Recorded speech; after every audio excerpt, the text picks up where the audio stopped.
My name is Harper, and I was 16 when my stepmother sold my dead mother's piano, the only thing I had left of her while I was at summer camp. She replaced it with a home gym for her yoga sessions. That Steinway baby grand had been in my family for 3 generations, and she hauled it off for $800 at a garage sale like it was junk furniture. What she didn't know was that my grandmother, the woman she'd told me wanted nothing to do with me, had been searching for me for 6 years. And she wasn't just any grandmother. She was a retired family court judge with a very particular set of skills and absolutely zero patience for liars. Before I get into what happened when my stepmother came home to find the living room empty and a court summons taped to the refrigerator, let me know where you're watching from and hit that like and subscribe button. Trust me, you're going to want to hear every word of this. My earliest memories are filled with music. My mother was a piano teacher who gave lessons out of our living room in our small house in Savannah, Georgia. I'd fall asleep on the couch to the sound of her students stumbling through Chopin, and on Sunday mornings she'd play just for me old jazz standards that made the whole house feel warm even in January. She taught me my first scales when I was 4, sitting me on her lap so my tiny fingers could reach the keys. Music is memory, Harper, she used to say. Long after people are gone, the songs stay. She was diagnosed with pancreatic cancer 3 months after my 8th birthday. The decline was swift and merciless. 6 months of hospital visits, chemotherapy that stole her hair and her energy but never her smile, and then one gray Tuesday morning, she was gone. I remember my father carrying me out of the hospital, my face pressed against his shoulder, and thinking that the world had gone permanently silent. My father Daniel handled his grief the way a lot of men do, by burying it under work. He was a construction foreman, good with his hands but clumsy with emotions. He loved me, I never doubted that, but he didn't know how to be both parents. Dinners became frozen pizzas and cereal. Parent-teacher conferences were missed. He'd sit in the living room after I went to bed, staring at my mother's piano like it was a headstone. For 3 years, it was just the two of us, stumbling through life in our quiet house. I taught myself to cook basic meals from YouTube videos. I kept my grades up because my mother had cared about that, and honoring her memory was the only compass I had. The piano became my sanctuary. I wasn't as talented as she'd been, but when I played, I could almost hear her humming along. Then my father met Diane. She was a receptionist at his dentist's office, blonde, put together, with a laugh that filled whatever room she was in. I wanted to like her. I really did. The first time she came to dinner, she brought me a book about famous female pianists and asked me to play something. I performed a clumsy version of Claire de Lune, and she clapped like I'd just headlined Carnegie Hall. "Your mom must have been an incredible teacher," she said, and I thought maybe this would be okay. Their courtship moved fast. Within 4 months, Diane had essentially moved in. Within 8, my father proposed. I found out about the engagement not from him, but from overhearing Diane on the phone with her sister, squealing about the ring size. When I confronted my dad, he looked sheepish. "I was going to tell you this weekend, sweetheart. I just wanted to make sure the ring was right first." The ring was more important than telling your daughter. Noted. Diane came with a son from her previous marriage, Tyler, 14, 2 years older than me. Tyler was the kind of kid who charmed adults effortlessly while making other kids' lives miserable when no one was looking. He'd smile at my father while complimenting his truck, then whisper to me that I was a weird little orphan girl the second we were alone. I told my dad once. He said Tyler was just adjusting and that I needed to give him a chance. The wedding was small, held at the county courthouse. I wore a dress Diane picked out, pink and frilly, nothing I would have chosen for myself. During the reception at a local restaurant, Diane made a toast about new beginnings and blending our beautiful family. She didn't mention my mother once. Neither did my dad. The changes started slowly, like a tide creeping in. Diane rearranged the living room furniture. Then she replaced the curtains. Then she suggested the old photographs, meaning my mother's pictures be moved to my bedroom so the common areas could feel fresh and unified. My father agreed to everything with the tired compliance of a man who'd rather keep the peace than fight. Tyler got the larger bedroom, the one that had been the guest room because he was older and needed more space. My room, the one I'd had since birth, stayed the same, but it felt smaller as Diane's presence grew. Her scented candles replaced the smell of my mother's lavender sachets. Her reality TV shows replaced the jazz records that used to play during dinner. Piece by piece, my mother was being erased from her own home. The one thing I fought for was the piano. "It takes up so much space," Diane said casually one evening, maybe 6 months after the wedding. She was scrolling through furniture catalogs on her tablet. I was thinking we could put a sectional there instead, something the whole family could enjoy. The whole family does enjoy it, I said. My voice tight. I play every day. Honey, I know, but Tyler needs space for his gaming setup, and the living room flow is just the piano stays. My father's voice was quiet but firm, and Diane's mouth snapped shut. It was one of the last times he stood up for me. Over the next 2 years, the erosion continued. Diane took over the household finances, and suddenly there was never money for my piano maintenance, my school field trips, or the summer music program I'd attended since I was 9. But there was always money for Tyler's gaming equipment, his basketball camp, his new phone every 6 months. We're on a tight budget, Diane would say when I asked about anything. Your father works hard for this family, and we have to prioritize. I learned not to ask. What I didn't know, what I wouldn't discover until much later, was that my maternal grandmother, Ruth, had been trying to contact me the entire time. My mother's mother lived in Charleston, about 2 hours away. Before my mother died, they'd been incredibly close. Grandma Ruth had been at the hospital every day during those final months, reading to my mother, brushing her hair, holding her hand at the end. After the funeral, Grandma Ruth had called every week. She'd driven down for my 9th birthday, my 10th. But then my father married Diane, and things changed. Phone calls went unanswered. Birthday cards were returned. When Grandma Ruth showed up for my 11th birthday, Diane met her at the door and told her I was going through a phase and didn't want visitors. Your grandmother stopped calling. My father told me when I asked about her around age 12. I think it was too painful for her, being reminded of your mom. Diane nodded sympathetically. Some people just can't handle grief, honey. It's not your fault. I believed them. What choice did I have? I was 12 years old and desperate to trust the adults in my life, even as that trust was being systematically betrayed. The summer I turned 16, my father announced that I'd be going to Camp Pinehaven, a 2-week program in the mountains of North Carolina. I was suspicious my father had never been enthusiastic about spending money on my activities, but Diane was oddly insistent. It'll be good for you, she said, her smile just a little too bright. Fresh air, nature, new friends, you spend too much time at that piano. I should have heard the alarm bells. But part of me was excited. 2 weeks away from Tyler's snide comments and Diane's constant redecorating sounded like heaven. I packed my bags, hugged my father goodbye, and climbed onto the camp bus without looking back. Camp was fine. Mosquitoes, bad food, a lake that smelled like sulfur.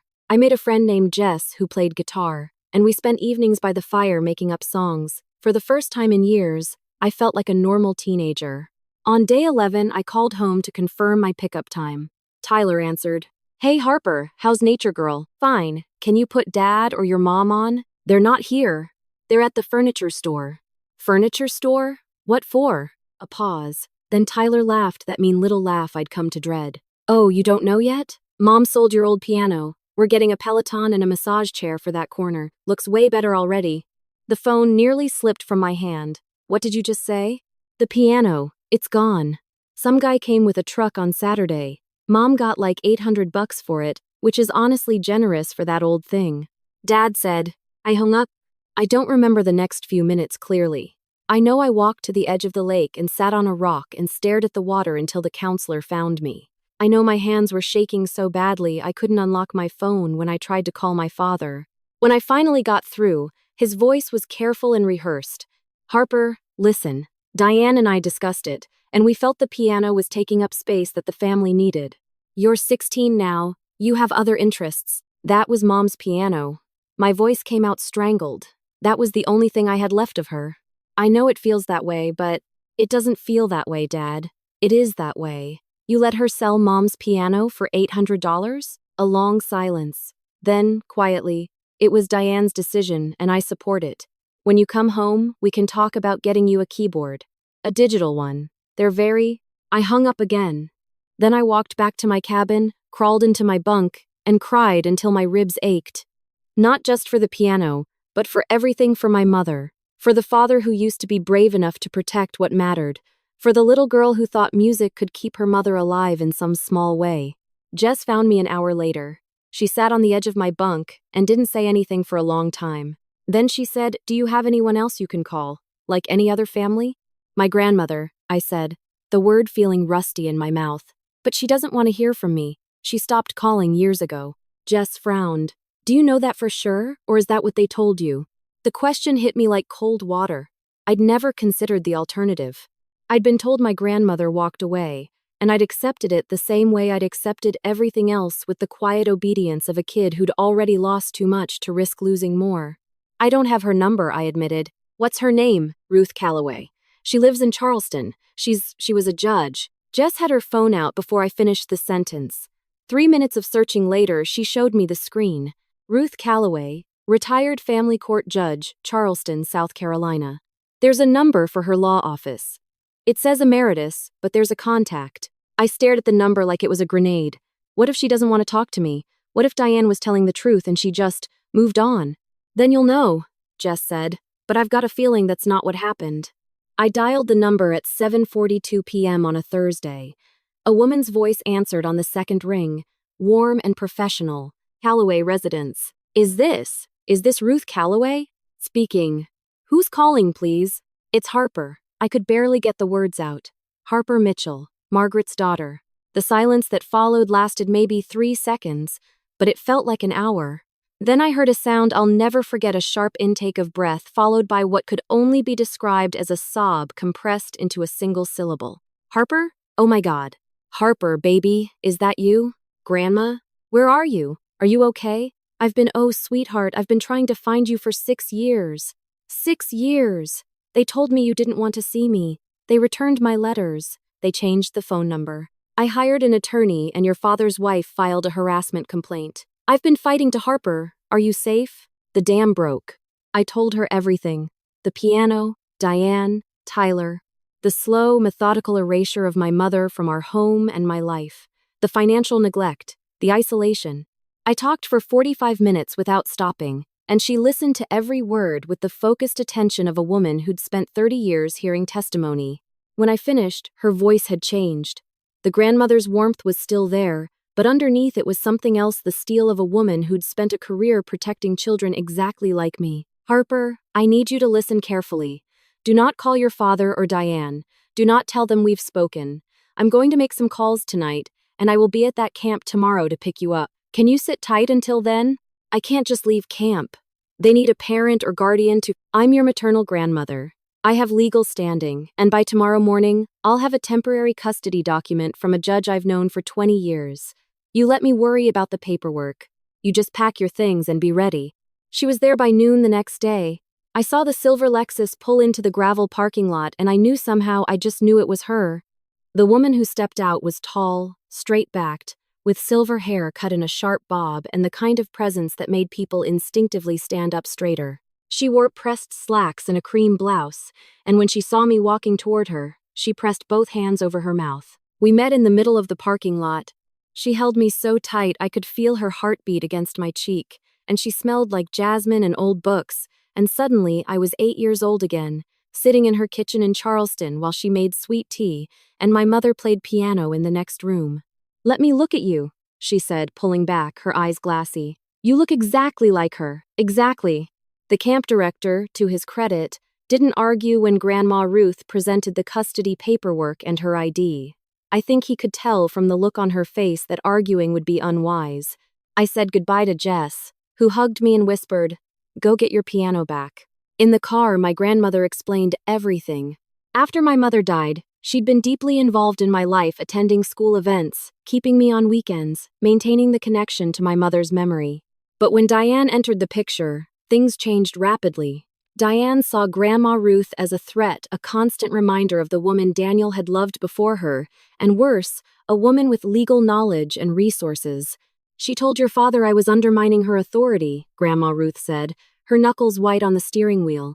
She said my visits were confusing you, making it harder for you to accept her as a mother figure. Daniel, God help him, believed her. He always believes her, I whispered. I know, baby. Your father is not a bad man, but he's a weak one. And weak men in the hands of manipulative women cause tremendous damage. She told me about the letters, dozens of them, sent to the house, all returned unopened. The birthday gifts shipped by courier and refused at the door. The petition she'd filed for grandparent visitation rights, which Diane had fought with an attorney paid for by money that should have been going to my care. I spent $40,000 in legal fees, my grandmother said without a trace of self-pity. The judge in your father's county was sympathetic to the new family unity argument. I lost. So you gave up? She shot me a look that could have wilted flowers. Callaways don't give up, I appealed. The case was pending when your father moved. Did you know they moved? Yeah, when I was 13. Different house, same town. They didn't update the court with the new address. My attorney couldn't serve papers. I hired a private investigator, but by then Diane had gotten smart. Everything was in her name. Utilities, registration, even the mortgage. Your father had virtually no paper trail. She paused at a red light and turned to face me fully. I never stopped looking, Harper. Not for a single day. And now that I've found you, no one is taking you from me again. We drove to Charleston, where my grandmother's house was a beautiful old colonial on a tree-lined street near the Battery. Walking through the front door felt like stepping into a warm bath.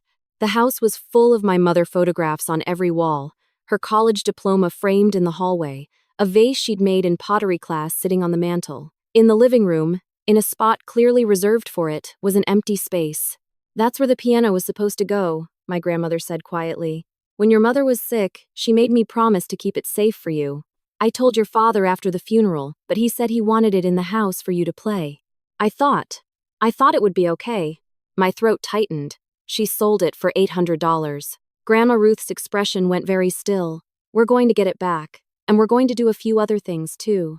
The next 72 hours were a masterclass in what happens when a manipulative woman crosses a retired judge who spent 30 years building relationships in the family court system.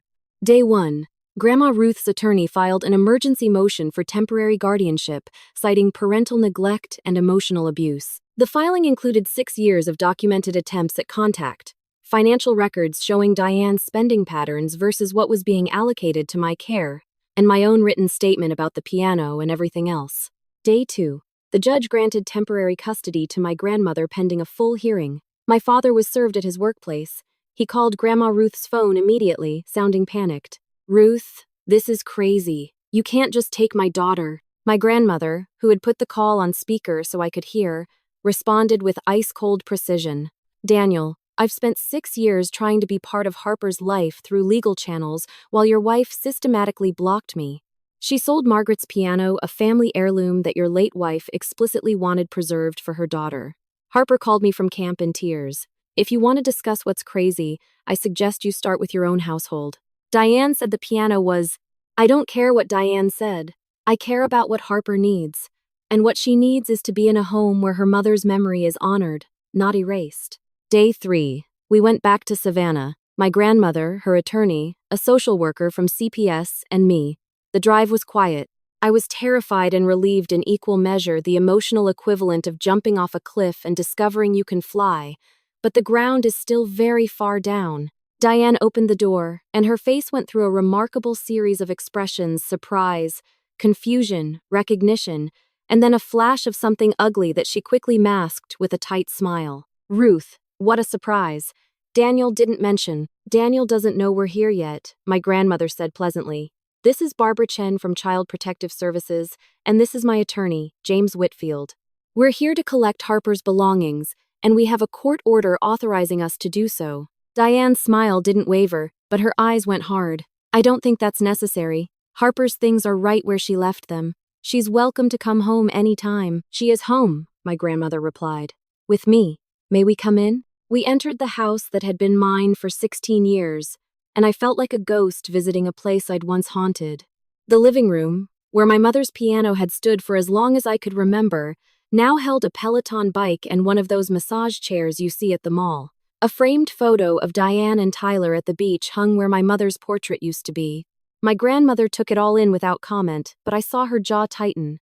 We went to my room. It was unchanged, which was somehow worse, a museum of neglect, small and bare compared to Tyler's room across the hall, with its gaming monitors and new furniture. I packed quickly, taking my clothes, my mother's photographs that I'd salvaged in my closet, a few books, and a small jewelry box containing my mother's wedding ring, the one thing Diane hadn't managed to claim. In the closet, on the top shelf behind a box of old shoes, I found something that made my heart stop. A bundle of envelopes, maybe 30 of them, bound together with a rubber band. All addressed to me in careful, slanting handwriting I recognized instantly, Grandma Ruth's. Birthday cards, Christmas cards, letters, some with small checks enclosed that had never been cashed. The postmarks spanned 6 years. "Grandma," I called, my voice shaking. She came in and saw what I was holding and went absolutely still. Then she turned to Diane, who had been hovering in the doorway with her arms crossed. "You told me these were returned to sender," my grandmother said, her voice quiet in the way that thunder is quiet before the crack. "You told the court you had no contact information for me. These letters were in my granddaughter's closet. In this house, for 6 years. Diane's composure finally cracked. "Those are private, you can't just go through. They're addressed to Harper," the attorney interjected. "They're her property, and they're evidence." The CPS worker, who had been taking notes silently, looked at Diane. "Ma'am, I'm going to need to document this. Were you aware these letters were in the home?" Daniel handled the mail. "I don't know how they—" "You just said Daniel didn't know we were coming," my grandmother pointed out. "Which means you're the one who put these here. Are you going to continue lying in front of a social worker and an officer of the court? Or would you like to start making better decisions?" Diane opened her mouth, closed it, and then did something I'd never seen her do before. She sat down on my stripped bed and started crying. Not the performative tears she used on my father. Real, ugly, panicked crying. "I didn't mean for it to go this far," she said between sobs. "I just wanted a fresh start. I wanted Tyler to have a real family, and every time your mother's stuff was everywhere, Daniel couldn't move on, and I couldn't compete with a ghost. So you erased her," I said. "You erased my mother from her own home, and then you sold the last piece of her for less than your Peloton cost. I'll get the piano back. I'll find the buyer and—" "The buyer was contacted yesterday," my grandmother's attorney said. "The piano was resold at auction 2 weeks ago for $12,000. Its actual market value, given its provenance and condition, is approximately $35,000. The color drained from Diane's face. When my father arrived home an hour later, the scene was already well past salvageable.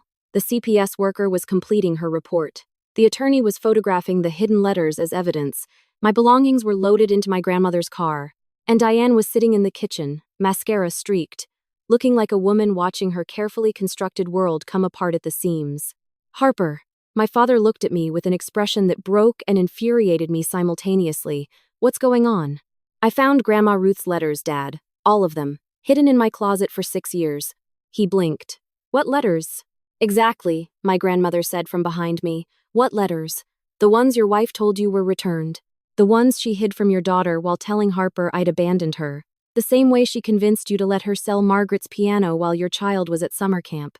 My father looked at Diane. She wouldn't meet his eyes. "Is this true?" he asked. Her silence was the loudest thing I'd ever heard. "Dad," I said, and my voice was steady in a way it had never been before. "I'm going to live with Grandma Ruth. The court already approved it.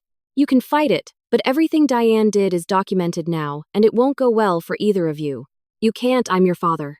"Then act like one," I said. Mom would have never let this happen. It was the cruelest thing I'd ever said to him. And also the truest. The months that followed were a complicated unraveling. Living with my grandmother in Charleston felt like breathing after years underwater. She enrolled me in a performing arts school where I could study piano seriously for the first time. She took me to a therapist named Dr. Amara West, a calm woman with braids and an office full of plants, who helped me understand that grief and anger could coexist without destroying you.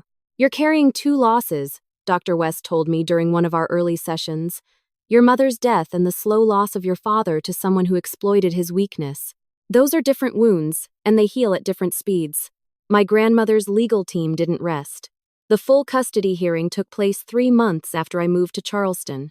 The evidence was overwhelming: the hidden letters, the financial records showing Diane had spent my mother's life insurance payout on home renovations and Tyler's private basketball coaching, the testimony from my old teachers about my declining emotional state over the years, and the CPS report documenting the conditions of my living situation. The judge, not a friend of my grandmother's but a fair one, ruled decisively: full custody to Grandma Ruth. My father was granted supervised visitation, which he'd have to petition for, and complete parenting classes to earn. Diane was ordered to pay restitution for the piano at its appraised value, and was referred to the district attorney's office for potential charges related to mail fraud and financial misconduct. My father didn't contest the ruling. I think, in some broken-down part of himself, He was relieved. He started attending therapy. He attended every single parenting class. 6 months later, when he showed up for his first supervised visit, he came alone. "Where's Diane?" I asked. "We're separated," he said. "I moved out. I'm renting an apartment near the old house." He paused. "I should have protected you, Harper. I should have protected your mother's memory. I was a coward, and you paid the price." It wasn't enough, but it was a start. The piano was never recovered. The auction buyer had resold it overseas, and by the time the trail went cold, it was somewhere in Japan. My grandmother cried when the investigator delivered that news, one of the only times I ever saw her cry. But 3 weeks later, on my 17th birthday, she led me into the living room where a cloth had been draped over something large.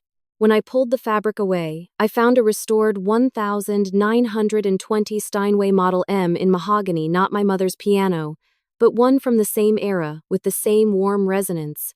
"It's not the same," my grandmother said, her hand on my shoulder. "Nothing can replace what was taken. But your mother wanted you to have music, and that I can give you." I sat down and played the first piece my mother ever taught me, a simplified arrangement of Moonlight Sonata, and for a few minutes, the house in Charleston sounded exactly the way I remembered Savannah sounding when I was 4 years old, sitting in my mother's lap, learning that love could live inside a melody. I graduated from the Performing Arts School with honors, studied music therapy in college, built a career helping children process grief and trauma through music, turning the worst thing that ever happened to me into a way to reach kids who thought no one was listening. My relationship with my father is ongoing work, honest and imperfect. He divorced Diane, who last I heard had moved to Florida. Tyler never apologized, and I don't expect he will. Some people don't have it in them. Grandma Ruth turned 80 last year. I played piano at her birthday party while she sat in the front row and cried openly, the way she does now without any shame. She says losing 6 years with me was the hardest thing she'd endured since burying her daughter. I believe her. Forgiveness is not a single decision. It's something I practice daily, like scales. Some days my fingers find the right notes easily. Other days I stumble and have to start over. But the music continues, and that's the point. My mother knew that. She knew that what we play matters less than the fact that we keep playing. If someone in your life is trying to erase the people or things that matter most to you, I need you to hear this. Their need to control your story doesn't get to override your right to live it. You are not baggage. You are not a complication to be managed.